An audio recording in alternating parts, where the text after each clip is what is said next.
क्रोध कैसा होना चाहिए? क्रोध होना चाहिए जल में, जैसे जल अग्नि में जल रखा है और जब आप ताप लगाओगे नीचे से तो वो गर्म हो जाएगा, लेकिन कितनी देर गर्म रहेगा? जब तक नीचे से ताप मिलेगा। लेकिन जैसे ताप से उस जल को नीचे उतारोगे तो जल शीतल हो जाएगा। आज बताइए, सबसे मन भर जाता है मिठाई खा के, सब्जी खा के, रोटी खा के, जो ज्यादा प्रिय लगता हो 10 दिन बना दो लगातार मन भरेगा। लेकिन जल सर्वप्रिय क्यों है? जल से मन क्यों नहीं किसी का भरा? क्योंकि जल का स्वभाव कैसा है? जल बहुत जल्दी शीतल हो जाता है और ताप मिलने पर गर्म हो जाता है।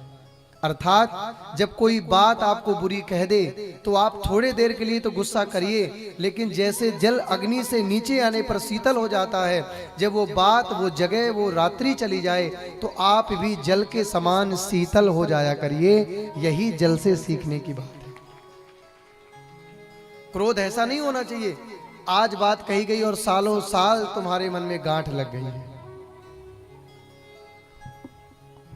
आज व्यक्ति कहता है कि हम अपने आप को देखते हैं, दूसरों को नहीं देखते हैं। ठीक है, लेकिन दूसरों को क्यों नहीं देखते हो, ये बात पे भी तो ध्यान दीजिए। जो प्रेमी होंगे वो सबको देखेंगे, वो किसी का अनादर नहीं करेंगे। लेकिन आज का व्यक्ति क्या कहता है? जलन बस अपने आप को देखते हैं, हम दूसरों को नहीं देखते हैं। क्यों? हम अपने आप को देख लेते हैं, अपने आप को सुन लेते हैं, हमें दूसरों से मतलब नहीं। क्यों? क्योंकि उससे हमको जलन है, क्योंकि वो हमसे ज्यादा सफल हो गया, हमसे ज्यादा बड़ा बन गया है। इसी ईर्ष्या द्वेष के अग्नि में लोग क्या कह देते हैं? हमें दूसरों से मतलब नहीं है। अरे और तो क्या कहें, आजकल तो हर जगह लोगों की बुद्धि व्यापारी बन गई है। हर जगह व्यापार की भावना से लोग हैं। मतलब पैसा कमाना गुनाह नहीं, लेकिन इतना भी पैसा न कमाइए कि पैसे के कमाने के चक्कर में आप किसी का भी दिल दुखाइए, किसी का भी बुरा करिए, किसी के बारे में गलत सोचिए। ये इंसानियत नहीं है। ऐसा व्यक्ति जन्म जन्म भटकता रहता है, लेकिन भगवान को कभी भी प्रिय नहीं हो पाता, भगवान को कभी अपना नहीं समझ पाता। इसी कामनाओं की पूर्ति में करते करते चला जाता है। और ध्यान रखिएगा, मृत्यु के समय आप जो स्मरण करोगे वही योनि आपको मिलेगी। अगर कोई आपके मन में इच्छा रह जाएगी मरते समय, तो आपको दोबारा जन्म लेकर के आना पड़ेगा और इच्छा पूरी करनी पड़ेगी।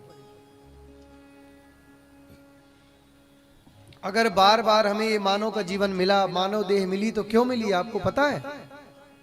क्योंकि आप लोगों के मन में मरते समय कोई ना कोई इच्छा बची थी। आपके, हमारे, यदि आपके मन में ये मरते समय इच्छा है, अरे सब कुछ देख लिया लेकिन अपने बेटा को जीते जिए घर बना के नहीं दे पाया, अपने बिटिया के लिए कुछ नहीं कर पाई, अपने बेटा का हाथ पीला ना कर पाई, अरे और तो छोड़ो, जब मैं मर रही हूँ मेरा बेटा मुझसे बहुत दूर है, कम से कम मैं उसका मुंह तो निहार लेती। अगर ये तृष्णा मरते समय बची है तो आपको दोबारा जन्म लेकर के आना पड़ेगा और सारी तृष्णा मत फिर से फंसना पड़ेगा। फिर से यही बेटा, यही बिटिया, यही काम, यही धाम, यही सब फिर चलता रहेगा। जीवन से छुटकारा नहीं मिलेगा। मनुष्य देह भगवान क्यों देता है? बार बार इसलिए देता है, बड़ी कृपा करके तुम्हें नर्तन दिया जाता है।